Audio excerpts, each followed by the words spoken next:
Our very first lesson is called Rates of Change and Limits. Yes, Neil? Do I need book? Possibly. So let's, but there will be a fairly quick transition into the use of the calculator to help you understand what a limit is. The first thing we need to make sure you have down is what the average rate of speed is, or average rate of change, not rate of speed. Average rate of change.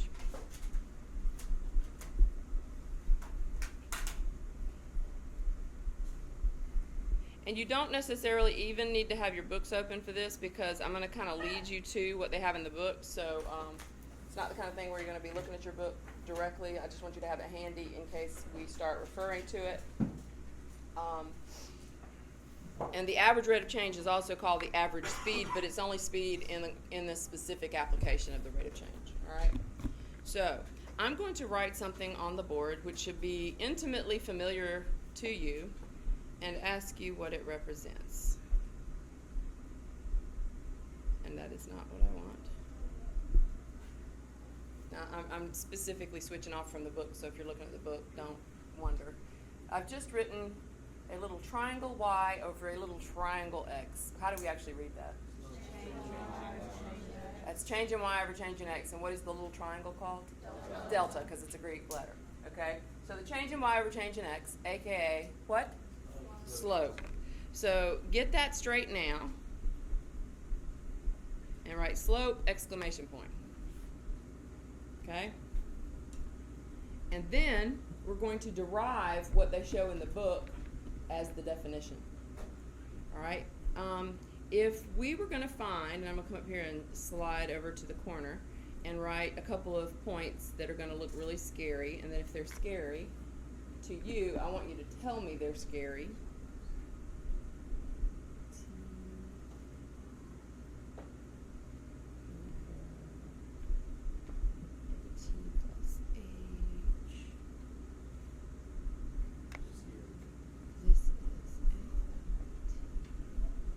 Oh, let me erase that one thing I did.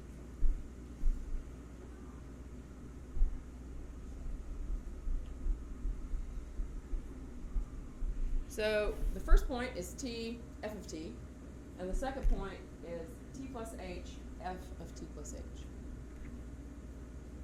Are you intimidated by that? You should not be. You should have gotten comfortable with such notation in Algebra 1. And then the complete flexibility and interaction with this kind of notation should have been cemented in pre-cal after, of course, having seen it in other places. All right. Well, first of all, somebody tell me what t f of t is. Yes. Go ahead. I put like t as like your x coordinate, and then y is like it's f of x. That's how I really like f of x. That's exactly what you're supposed to do. The only thing that threw me was you said what you put in your notes. You did write what I wrote, right? Yeah. Okay. So he is correct. So that's x f of x. What is x f of x? That's your x and your y, right? So x is x, and f of x is what y is when x is x, right? Well, in this case, we're going to use t for x, okay? Because we're going to talk in terms of time. All right? That being said, if you can make that translation on the first point, which should be very simple, thank you, Marquise, and then you use that same logic on the second one, talk to me about that one. That's right. We've moved over from t a little bit, right? So now we're at some new t value, yes? And Students with the number 81 through 120 should. Okay. So then the f of t plus h is what? The y coordinate for that new t value. Does that make sense? Okay, using those two coordinates, I want you to set up what the slope would look like for those 2 points.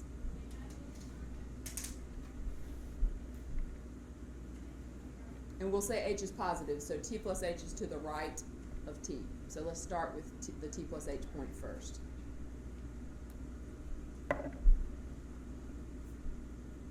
No, when I say let's write the setup to figure out what the slope is between these 2 points.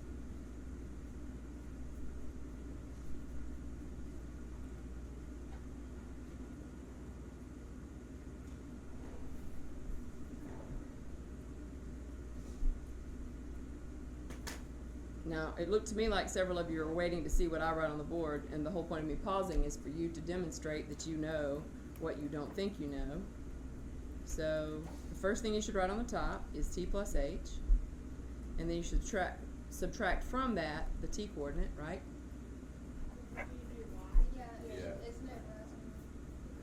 We are paying attention. I was just going to start making it up because I saw people stopping to wait for me to do it, so I was going to make sure, because that's what y'all do on tests sometimes, don't you? Get your slope upside down. What's always on top? Y. The y. So we should have, what should be the first thing on the top? F of t plus h, and I wanted you to have a second to think it through, minus what? F of t over, you can, but then you're going to end up with negatives to deal with. Then we're going to have, what on the bottom? T plus h minus t. And what is t plus h minus t? H. So what we actually have is f of t plus h minus f of t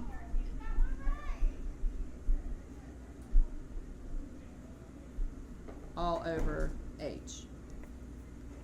Yes? If your book is open, feel free to look at the middle of page 59. If it's not, don't worry about it, because whoever's book is open is going to answer this question. What do you notice about what we just found and what they define as the average rate of change? It's the same thing. So the average rate of change, so what does that actually represent? Well, let's say that this function, oh, wait a minute, Marcus, you got a question? Because you're... Why do we put them together again? What do you mean, why do we put them together? Oh, okay, so those are on the same graph. That just the second one is that t plus something. What? That's what I'm trying to figure out. They're both on the same. These 2 points are on the same graph. It's just t plus something, like you get a new coordinate on the graph. Like, I tell you what. like Okay, I want you to hold that question, because actually, as soon as we confirm what we have here, I'm going to come back to that question, because I was actually going to give you a picture to go with this idea to get it all in your head, because this is a very important fundamental concept of calculus, okay? When we find the slope here, first of all, there's nothing else we could do to the top, given what we know about this function, that it's just f of t, right? Nothing else I can do on the top. So what does the top actually represent? The change in the y, or whatever and y would be whatever the function represents, right? If that was position, if that was money in the bank, whatever it was, that would be a change in that function. Everybody agree with that? I'm going to unlock my door so I can close it so we don't record our neighbor classes as people come in. So the f of t plus h minus the f of t is the difference in the function value at the t plus h point, right? And the starting t value. Does that make sense? What's the bottom? What's the h represent? The change in x. So how far apart they are, right? Okay. So let's look at a picture that hopefully will answer your question, Marquise, and if it doesn't, let me know, okay? All right. What we're doing here, well, let me ask you a better question before we get started on this picture. What's the difference between the average rate of change and the rate of change on a line?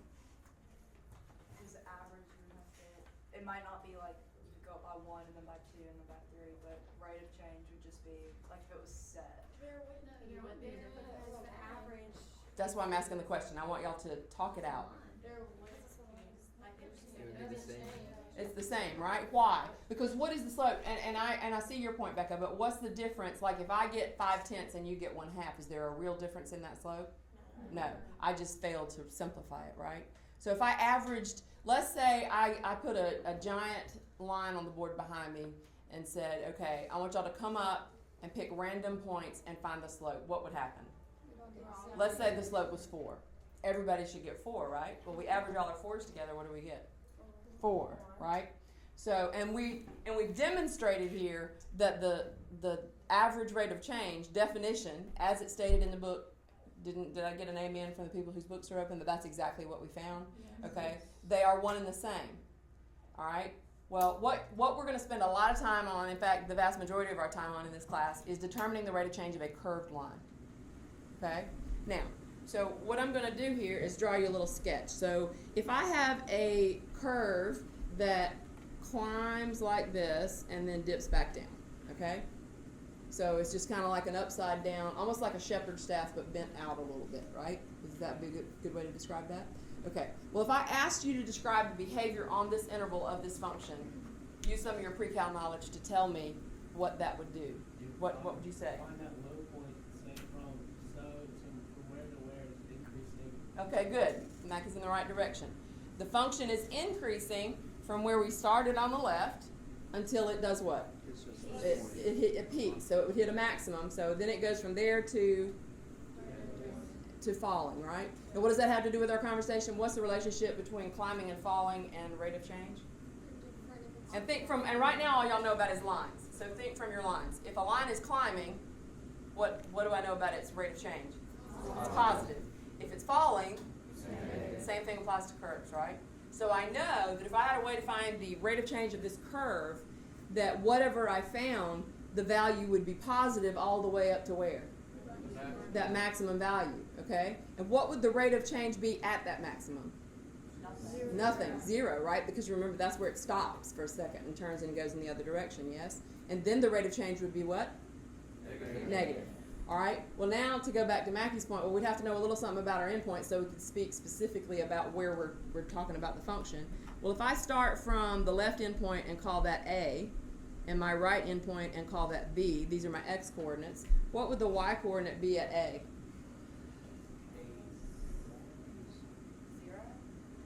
0. F of A? Yes? We don't know. This is a free-floating little segment. We don't have a coordinate plane to reference. So this is A, F of A, yes? Which makes this other guy what? B, F of B. All right? Now I'm putting A's and B's where we had T's in the other one. Right? But I could just as easily say, and I want you to come over here to the right and just make yourself a note so later when you look back at this, you'll go, oh yeah, that's what that had to do with that. In this case, B is equal to A plus H. Does that make sense? All right? And then our H then would be the distance between what and what? A and B. So H is the distance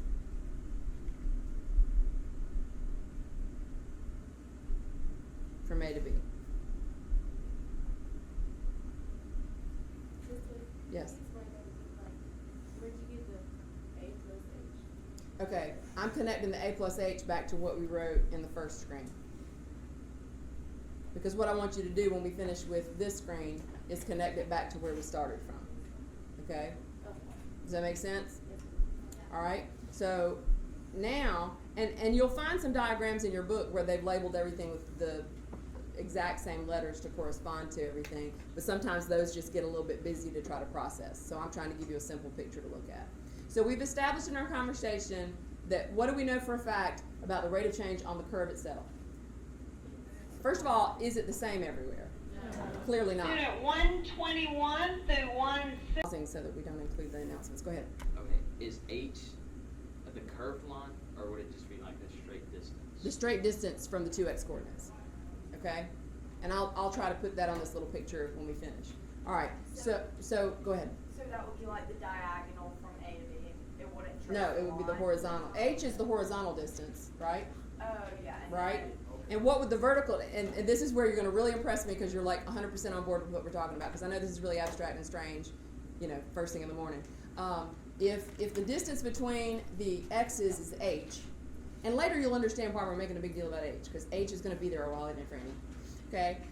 What's the difference? What would the vertical change be, the distance be? F of T plus H minus F of B. Right? So in this case, it would be f of b minus f of a, the way I've labeled it, right? Are y'all with me?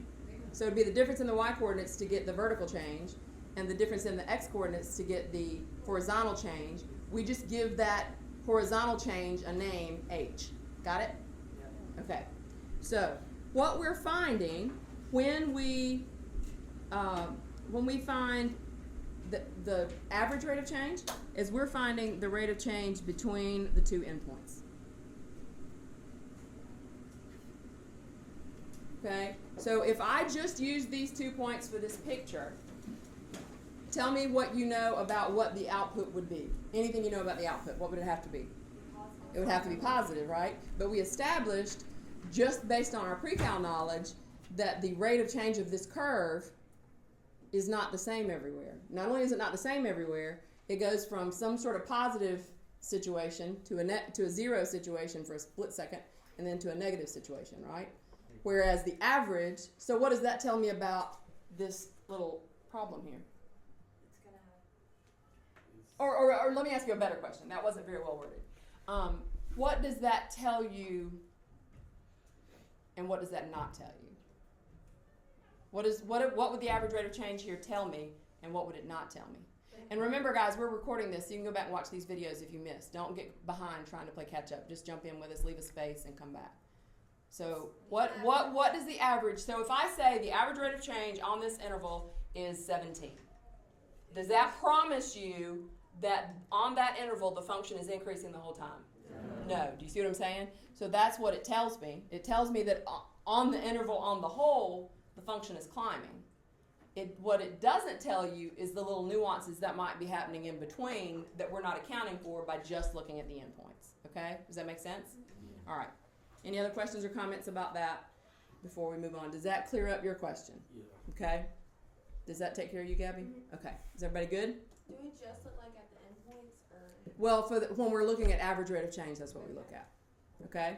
All right. Now, I want to do another little sort of a checkpoint on what you recall and don't recall from pre-cal by asking you, when we graph a function, let's talk about some of the attributes that we learned last year don't show up. Like the calculator won't tell you. What will your calculator graph not tell you? Holes. It doesn't tell you about holes. And on, like, if you graph a piecewise function with your calculator, what it tells you the whole story except where? It relates to holes because it tells you everywhere but at the endpoints, doesn't it? And if I tell you this piecewise picture is a function, you know that either both of them are open or one of them's open and the other one's closed, but your graph won't tell you which one's which, right? You see what I'm saying? Remember that? Okay. So I want us to look at this function, which becomes a very important function. And we also need to talk about instantaneous speed, but I think it will throw us off course. So I'm going to kind of jump around just a little bit here for a second. This is the function we want to look at. We want to look at, sorry, that is craziness right there. Trying to write with little straight line segments does not work well in the English language. If I could get my pen to go here. Here we go. How about f of x equals sine x over x? Let's talk about that function for a second because it becomes, like I said, and it's not like 100% every day all the time that we're going to talk about it, but it's going to come up often enough that you're going to, oh yeah, I really do need to know this. Okay, so I'm going to ask you a question. If we were to graph this function, and I don't want you to graph it until I tell you to, but if we were going to graph it, what would you anticipate about the graph? Well, tell me anything significant that you see.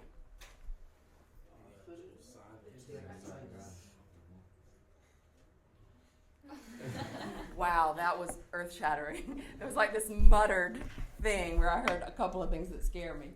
Well, first of all, the fact, and one of the things you're supposed to learn from pre-cal is that when you see a function like as a piece of a larger function that's been made by combining different functions and all that, that we expect some sort of a result in the graph, don't we? What did sine usually do to graphs? Yeah, you start seeing the oscillation somehow. Sometimes it oscillated in a diagonal way. Sometimes the peaks were all the same height. In some cases, they get really big in some spots and they get smaller in other spots. You remember that? Okay. There's another screaming issue here. That there's an x in the denominator. So what would that tell me about the domain of this function? And yes, we'll talk about domain pretty much every day. It's not all real numbers. That's a step towards the answer. It's from like Okay, what I'm asking you is, what is the domain? How do you figure out the domain of something? It can't. You said the bottom It can't be zero. It cannot be 0. Is there anything else we see here that tells us that x can't be something? Okay. Here's what I want you to do now. I want you to grab your calculators and graph this function.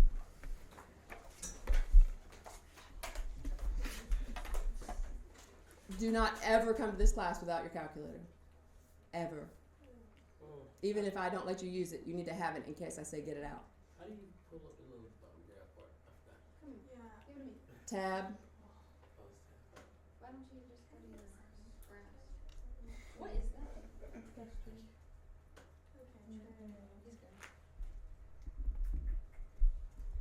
We're learning how to use our calculators again, I see. Okay?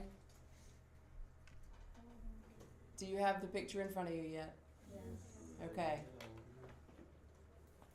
Those of you, as you get the picture pulled up, do you see a discontinuity at 0?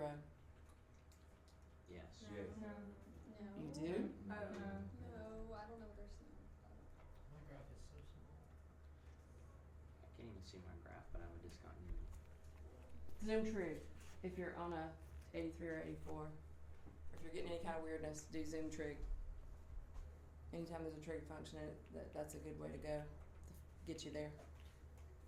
So I ask again for a better sampling of answers. Do you see a discontinuity at 0? But we all agreed with Neil that x cannot be 0, right? Yes. So if x cannot be 0, what are the options for the graph to do there? There is. If you It go could to the be- table, it says there's no- I didn't ask you to go to the table, I asked you to look at the graph. Stay with me. I'm sorry. Stay with me. All right, a hole, a jump, which would, okay, or an asymptote, right? We don't have any asymptotes here, do we? Okay. So, we go back to my original question. What does the calculator not show you? It does show you asymptotes, right? And even if there was a jump, you would see the jump. You just wouldn't know what exactly is happening from here out. Okay? You're going to want to know it when you see it, and this is how you write it. Okay? When we write limits, you write LIM. We don't have time for cuteness, Mackie. Lim for limit. The limit as x approaches, and you need to watch what I write as I write it, and then I'll translate again. The limit as x approaches 0, and I'm going to pause there. So we write the LIM as an abbreviation of the word limit. Over, underneath it, it should say x, and there should be an arrow and a 0. And the x arrow 0, we read as x approaches 0. Okay? Of sine x over x, because that's the function we're talking about, is 1. You will want to know that up to and including the day of the exam. Yes, Franny? This will come up just when you think you've seen the last of it, it pops up again. Okay? You've just discovered your first limit, and that's how limits work. Yes? So how would you say that whole thing? The limit as x approaches 0 of sine x over x is 1. Like, And what that really says, now relate that back to the table you just explored. What does that really say? That says that go ahead. That Talk to me about, you got to talk about x first. as x approaches 0, y can't go any higher than 1. And let me ask you another question to really cement the deal here. As x approaches 0 from where? The left or the right. The left and the right, okay? So, and we're going to get into all those details as we go as well. So don't worry. Now I'm going to give you a scary moment that is required of every calculus student to endure, and that is the definition of a limit.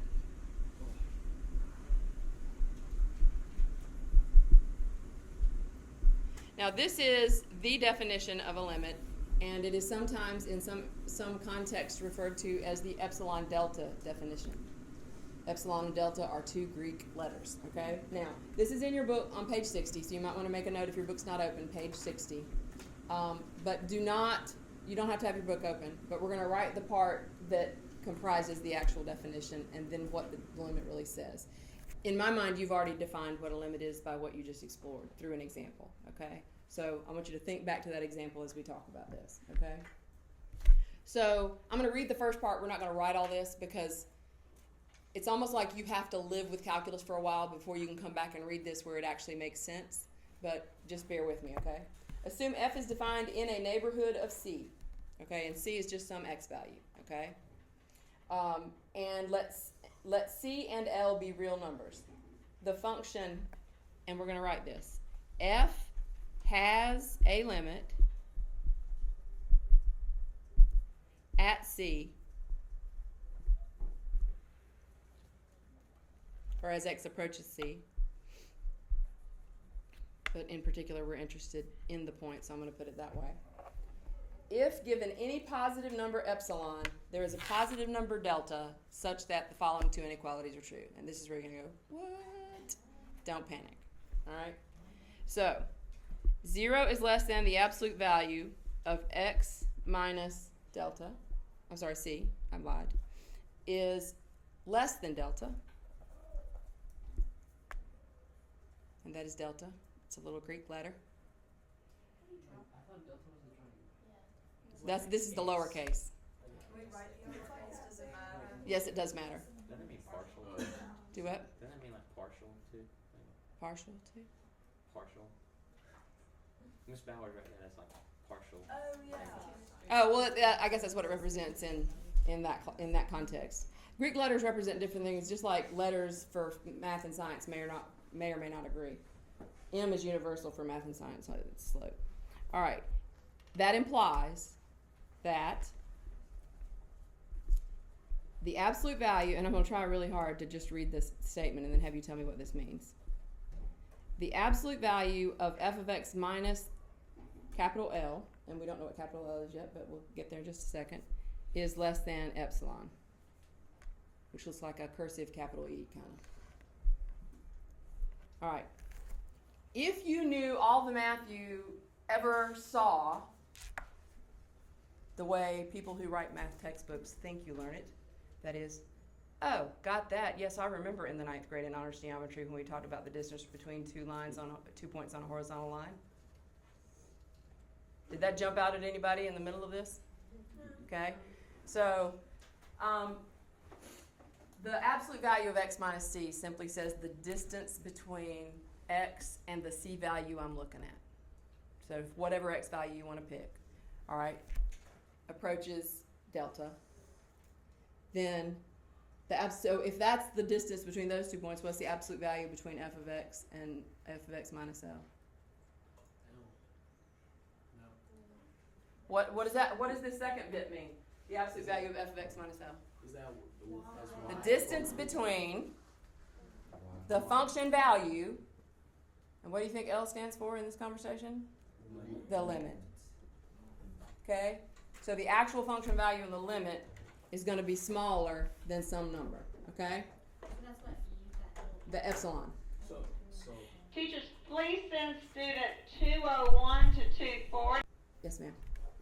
what's the difference between lowercase delta and uppercase delta? It's what the variable represents in calculus. Okay, so I mean, it's just like it's something it's to change in or change out. Like it represents a real number. Okay?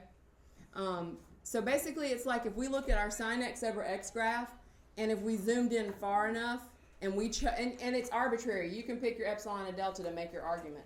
So if you zoomed into a tiny little picture of where that graph peaks on the y-axis, but there's a hole there that the graph doesn't show, right? How did we figure out from our table there's a hole there? Said it was undefined, right? So if you were to draw this for me, you'd put a little hole there.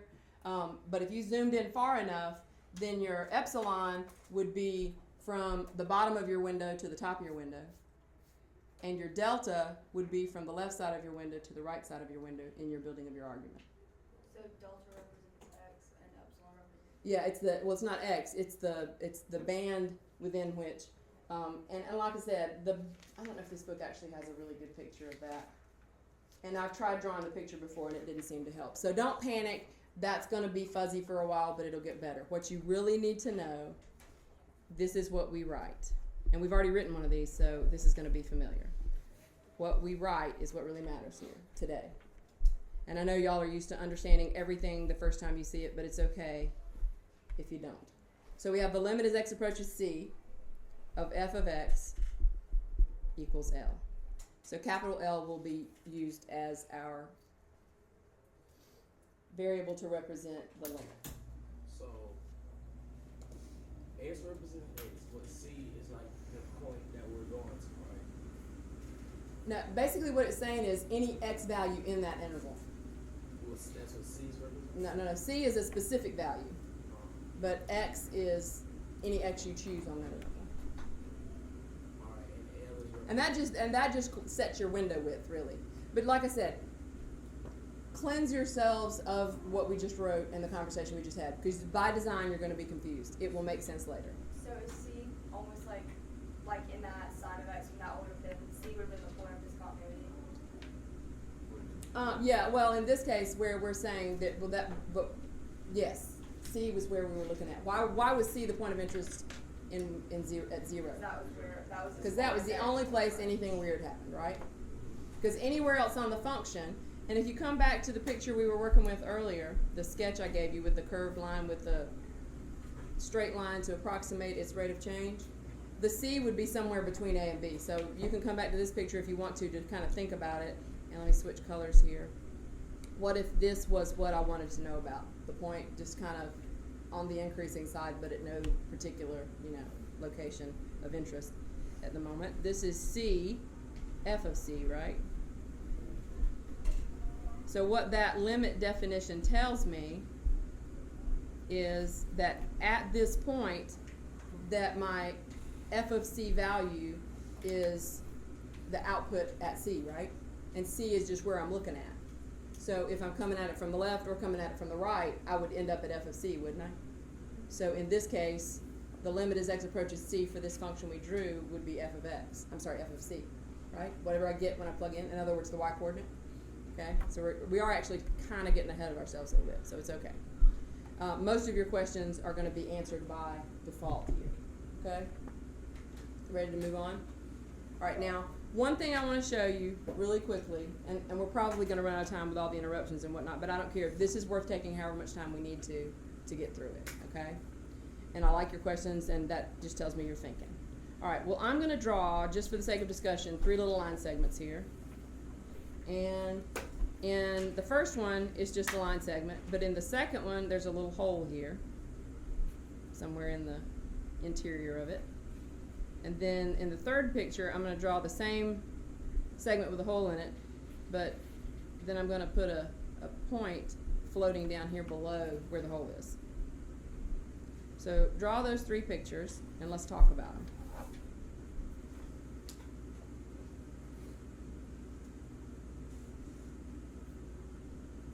And in fact, I'm going to designate, just so we'll know why we drew this solid line, let's designate a point of interest on it.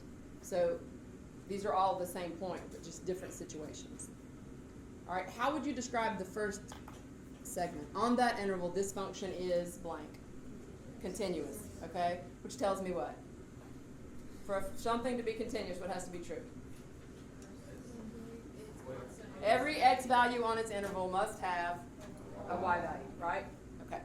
What's the difference between the first segment and the second segment? The whole tells me what? That the function is not defined there, right? And in the middle picture, where I just have the segment with the hole in it, that means that would be an exclusion from the domain of this function, right? So there's no exclusion in the first picture. There is an exclusion in the second picture. How about the third picture? That's not a jump because the line comes back to that same spot, right? It is a discontinuity. That would be a hole. That's actually a hole, right? But what's the but on the third picture? It's the function has been defined at that x value to be some other y value, right? Okay, so the domain of the first and third pictures would be all the numbers on the interval, right? What would the domain of the middle one be? All of them except where that hole is, right? Okay, y'all with me? Okay, now, but it's important that you get that and connect it to what we're about to talk to with regard to limits. Well, if all of these points in these pictures, in the closed and the emphasized point in the first one, the open dot with no other definition in the middle one, and the open dot with the other definition with the point below it, all 3 of them, let's talk about the limit, okay? And this is how you think about limits graphically, okay? If I have the solid one with the point I'm designating, this is what I'm interested in knowing the limit as I approach this point. Now this is how you can think about it graphically, okay? If I ride the function to that point from the left, and I end up at that point, yes? If I go to the other side and ride, okay, so now let's go to the second picture. Talk to me about that one, same idea. If I ride the function to that location from the left, as opposed to riding that function from the right, talk to me about where you end up. Teachers, please send 241. Okay, so assuming that these are all pictures, and why is that not coming back up? There it goes. Assuming these are all pictures of the same thing, but with that 1 point change. Are y'all with me? Okay. What will we say about the limit in both cases? They are the same. Right? So we don't worry about what happens at the point. We worry about what happens as I get close to the point. In other words, there's a limit there if when I'm coming towards that point from either side, I'm getting closer and closer to the same y value on both sides. Does that make sense? So like if I had a jump, what's going to be the problem there? If I'm coming at it from the left and there's a jump discontinuity, by definition, that means that the other side of the function is ending up somewhere else, right? So that's the distinction between a hole and a jump. This is where you're going to get a real clarity on what the difference between those two is. All right? In the third picture, what do you think? Because what's the difference in the third picture? What's the only difference? Now the function has been defined to be that other point, right? Okay? But when I ride the function from the left, where do I end up? At the same spot. And then when I ride it from the right, where do I end up? Same spot. So do I have a limit? Yes. In spite of the fact, so again, so let's write that down. The moral of this little story is we do not care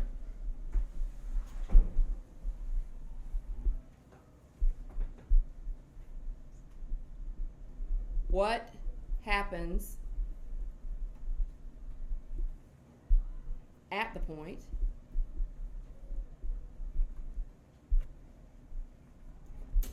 only what happens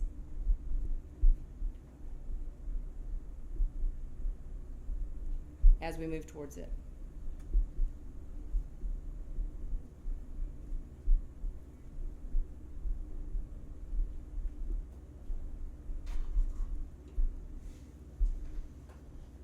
When we want the limit. And technically that last part is sort of implied by the fact that that's what we're talking about, but just to make sure.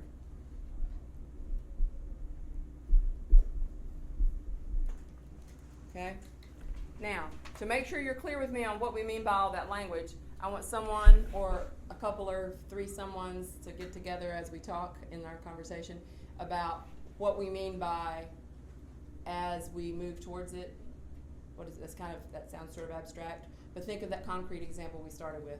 When we looked at sine x over x and you looked at the table, when I told you to start at -1 and scroll towards 0, translate that into this language.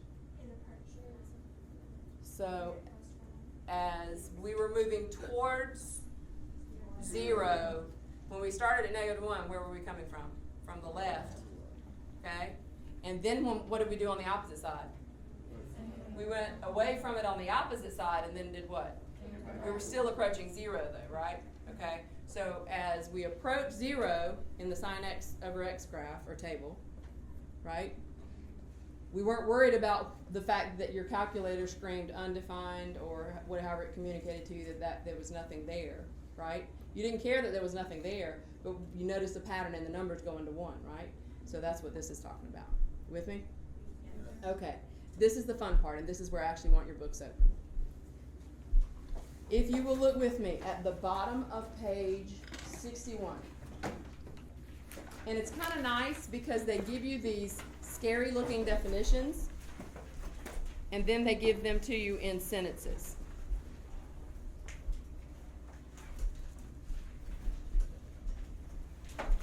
And this is presented as Theorem 1 in your textbook. Your first calculus theorem. And the good news, it's super easy to apply. Properties of limits.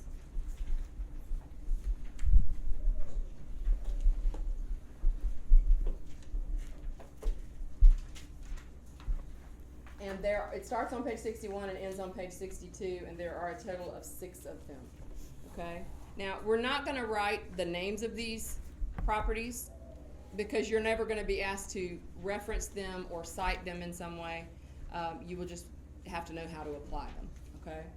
And it is important that we start with the let part of the theorem, which says, let capital L, and case matters, so please write them accordingly. Capital M, lowercase c, and lowercase k are all real numbers.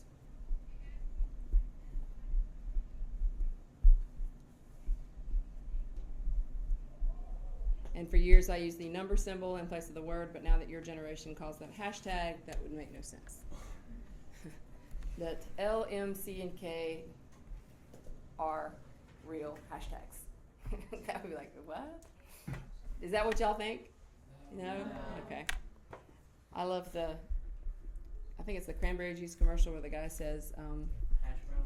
when he's reading somebody's tweet or something, and he said number sign something instead of hashtag whatever as a tag. I guess you haven't seen the commercial. It's all good. All right, so we're going to write first number 1. And like I said, I'm not going to put the title of it because it's obvious once you understand all this. And that should happen fairly quickly. The limit as x approaches c of f of x plus g of x. I'm just double checking so all the letters match up. So if you look at it in your book, you're like, Miss Tweety, that wasn't a G, that was an H. All right, so what would this be? This is the limit as x approaches c of what? What is that inside the parentheses? This is not a trick question. 2 functions added together, right? Okay. So this is equal to the limit as x approaches c of f of x plus the limit as x approaches c of g of x. Now, without looking at your book, because the book has it in there and I don't want you to read it to me, because that means you're cheating. What does that mean? If you understand everything we've said today. They have the limits. They're adding. Okay, let me start it off for you. The limit of the sum of 2 functions is equal to the sum of the limits of each function. And the way we say that really fast, and if you ask Mr. Matthews in the hall today, and you should just do that for fun, it would make him so happy because he loves calculus so much. I think that's the main thing he misses about teaching. Is if you walk by him and said, Mr. Matthews, what is the limit of a sum? He's going to say, sum of the limits. And we'll be saying it that fast to each other in the next couple of weeks. So the limit of a sum is the sum of the limits. Okay? And you can write that down or not, because it's in your book, it actually says that for you. The limit of the sum is the sum of the limits.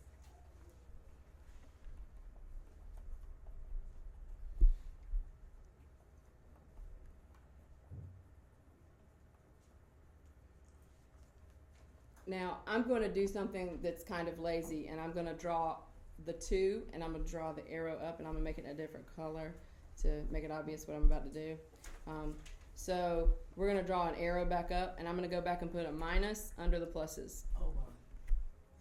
What does that mean? Right, that just means the second rule is the difference rule, right? Well, what you should have figured out in Algebra 1, and should have been reinforced in geometry and Algebra 2 and pre-cal, is that subtracting is really adding, right? It's just adding a negative, yes? But what this says emphatically is that the same thing applies to a sum of limits or the limit of a sum also applies to the limit of a difference. So what we say, the limit of difference is the difference of the limits, okay? So write that. The limit of a difference is the difference of the limits. That doesn't sound as cool. Doesn't? Difference is just a little harder to get out of your mouth than some, I guess. Doesn't give it quite the same rhythm. Okay, The limit of a difference, and that would be where we put the minus in there. So we'd have the limit, and then in parentheses would be the f of x minus g of x. And on my never-ending quest to get students to use parentheses appropriately, you will be docked if you don't use them appropriately in calculus, because it means a completely different thing. Because without the parentheses, it would be the limit as x approaches c of f of x. Leave the parentheses out, and then it's plus this other function, so it's a whole different problem. So you have to have the parentheses there. But the limit of a difference is the difference of the limits. And after, we're going to say that so much today that you're going to be like, okay, I understood that that's what that meant, but I have no idea how to apply it. You'll get there. Hang with me. All right, so now let's go to Rule 3, or Property 3. Well, in math world, what happens after you add and subtract? You multiply, okay? So we're going to be taking the limit as x approaches c of f of x dot, for emphasis, g of x. Well, if you had to guess, what would you say the right side's going to say without looking? Teachers, please send student 281 through 320 to room 406 at this time for a leap pad deployment. That's 281 to 320. Yes. It's going to say, let's see if we can do it without looking. Equals the limit as x approaches c of what?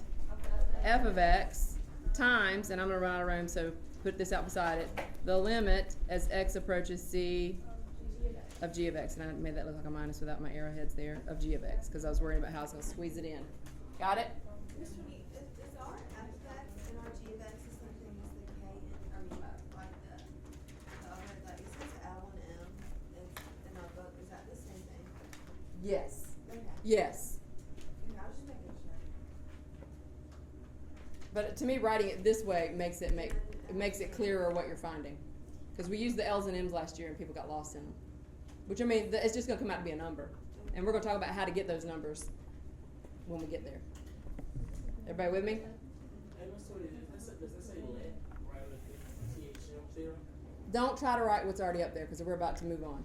Oh, okay. Remember, leave some space and come back, because the pattern follows. What sentence should we write, or statement should we write under that last thing we wrote? That's right. The limit of the product is the product of the limits. Now, right now, you don't understand the power of what we're writing, and that's the way math works, right? You learn these properties and rules and whatnot, and you're like, okay, that sounds simple enough. But you won't appreciate what they do for you until you need them. And we'll, like I said, we'll get to some examples, even if that's not till tomorrow. We're ready to move to the constant multiple, which is your next rule, number 4. What's the difference between, in this context, we've been talking about products and whatnot. Wow, that's a giant 4. I'm going to make that smaller. What's the difference in the product that we just did in a constant multiple? What were we doing in the product? Multiplying what? Two functions, but now we're going to be multiplying a constant times a function, right? Okay, so the limit as x approaches c, and I will try to use the same letters on the left that they used, of k times f of x equals k times the limit as x approaches c of f of x. Okay, now that same sentence, when you apply it to this one, is not as much fun to say or think about. So I'm going to give you another way to say this one. And I don't even know what the book says. It may or may not say the same thing. So when there is a constant multiple involved in a limit, you can pull it out of the limit process and multiply it back in at the end and get the same answer. Yes? Okay, like you said about like parentheses, Yes. does the left side not need parentheses? The book uses parentheses for emphasis, but you don't need them because it's a product. So like, since it's just like, since k is just like a number, it doesn't have like a limit? Anytime you're multiplying, technically you don't need it, but we'll put it there for emphasis just so it'll match the book. Because I said I was going to try to match the book in their notation. Can you repeat that sentence? Yeah. About this one? Yeah. Okay. When you're taking the limit of a number times a function,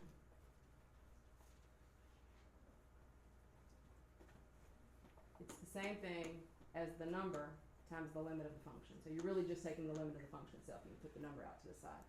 And we'll do a lot of that this year too. Can you say the very end again? It's the same thing as the number times the limit of the function.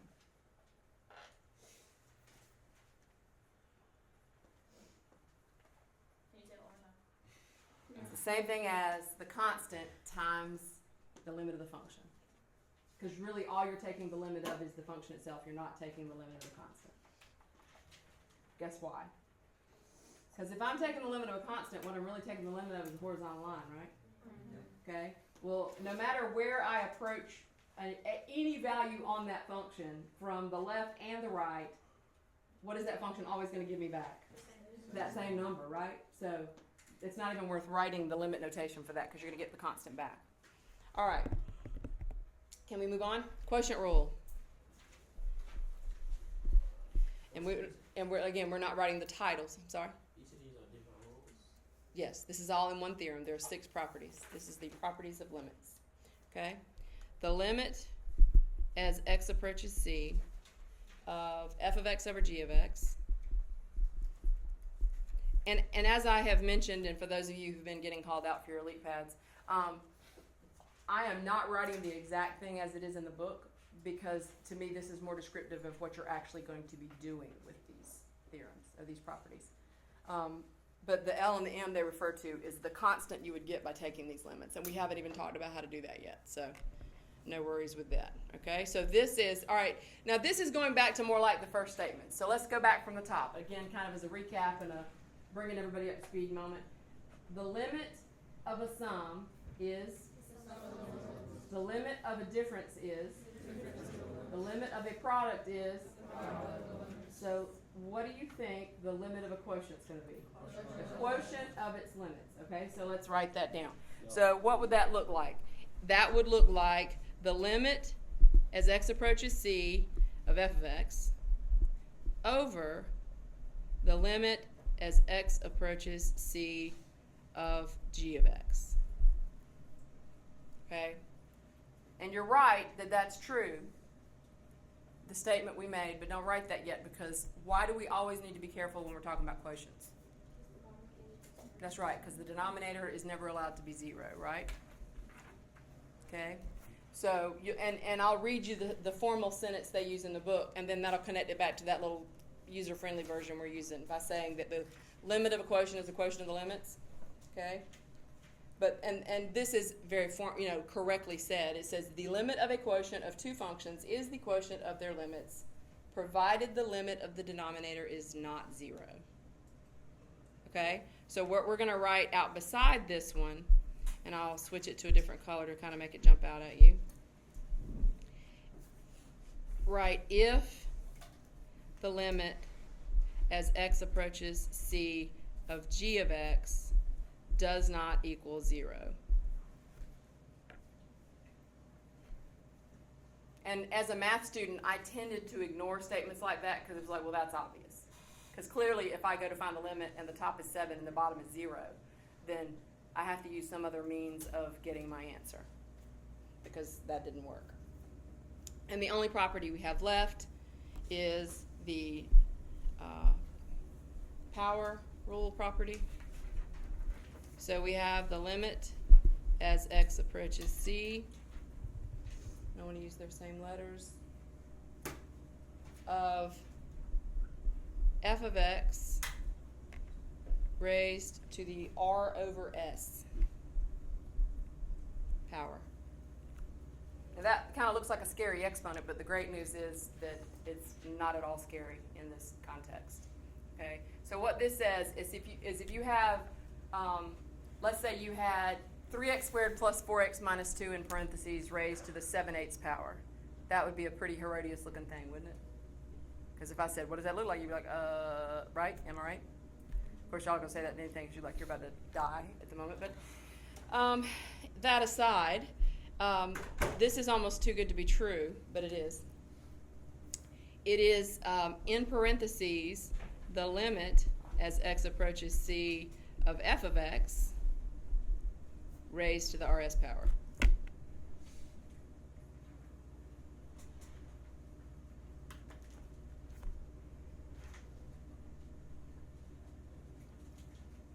Again, with the proviso that that actually gives you an actual number. So basically, how could we say that in words? The limit of a power, so in other words, a function raised to a power, is equal to the limit of that function raised to that power. Yes? So when you say like when it's equal to the limit of that function raised to that certain power, you're saying like whatever that function like equals, and the limit of that function equals like say it equals Yes. it'll be raised to that. Right. Okay. And that's like almost too good to be true because it's like, okay. So, and these rules are basically, if you made them up, you would make up these rules. You know what I'm saying? So it's just affirming what your intuitive approach would be. All right. I'm going to squeeze.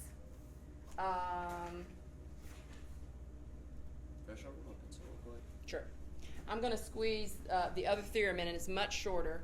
And so today is just going to be more of our theoretical discussion. Tomorrow is going to be our examples. So any part of today that you missed, or any part of tomorrow, so like if you're not getting called out this morning, but then you have to go in the morning, and if they call and say, if you didn't get your elite pad, blah, blah, blah, go. So whatever part you missed will be taped for your reference and posted on the eChalk page at my earliest convenience. So let's go to Theorem 2 real quick. And this will be where we end up today. We've got a couple more theorems to talk about before we get to the examples tomorrow, but we will take care of that tomorrow. And this is polynomial and rational functions.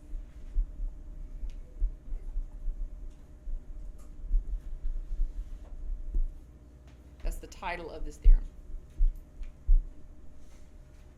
And it is in your textbook, numbered as part 1 and part 2. Okay. If, and I'm hoping that this doesn't cause similar consternation to my asking you to use your calculator to do things earlier, f of x equals, and I'm just going to write this one term at a time, and I would ask that you not look at it in the book because it might freak you out. A sub n x to the n. What is that? We did that. Yes, we did. So at least you remember seeing it and talking about it, right? That number, isn't that x minus x to a power? Yeah, it's just a number times x to a power, right? So if that's what that is, tell me what this is. Actually, they're using minus. My bad. Hang on. I'm going to stick with the same idea. So if a sub n times x to the n was our first term, and then we add to that a sub n minus 1 raised to the x, I'm sorry, a sub n minus 1 times x to the n minus 1. Give me an example of what that might be. I remember it. So it could be like 5. So okay, let me give you one. What if the first term? What if a sub n to the a sub n times x to the n was 5x to the 7th? What could the next one be? 4. Okay, well, it's not necessarily going to be 4. It could be 7. The coefficient's not dependent on n, is it? The only thing that's required is that if the first term was x to the, what power did I say? 7th, then the second term is x to the 6th, and the third term is x to the 5th. The subscript on the coefficient is just saying this is the coefficient of this power term. You see what I'm saying? So the a sub n minus 1 could be anything. Positive, negative. It could be bigger than the last one, smaller than the last one. There's no rule about that. So y'all are with me on the gist of how this notation works. Okay? And then we're going to put ellipses and jump down to plus a sub 0. Well, if that's a sub 0, what is that? X to the It'd be x sub 0, okay, 1. 1. So that's a number. It's the constant at the end, right? Okay. Then the limit as x approaches c of f of x equals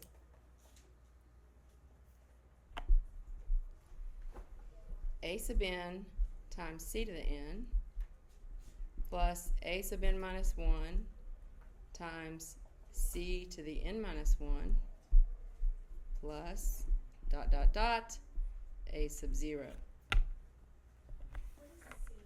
Was C X from the top part, or is that just a... What is c? What's c been all day? And it will be for the entire course. It's the point that we're trying to approach. What would it be in our original example? 0, because that was the number of interest in that moment, right? And sometimes it won't be anything unique happening in the function. That's just what the problem tells you. Find the limit as x approaches 12. Okay, that's my c. All right?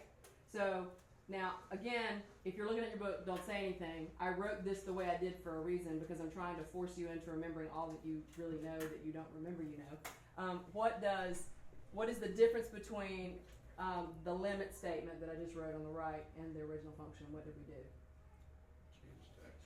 You changed x's to c's, aka we plugged in c. And what is the notation for plugging in c? So out at the end, put equals f of c. I'm sorry, I didn't mean to write that. F of c, there we go. All of that equals f of c, right?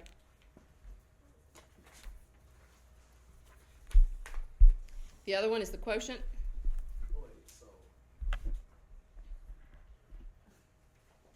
To find the limit as x approaches c of a polynomial, plug c in. That's the short story. Okay?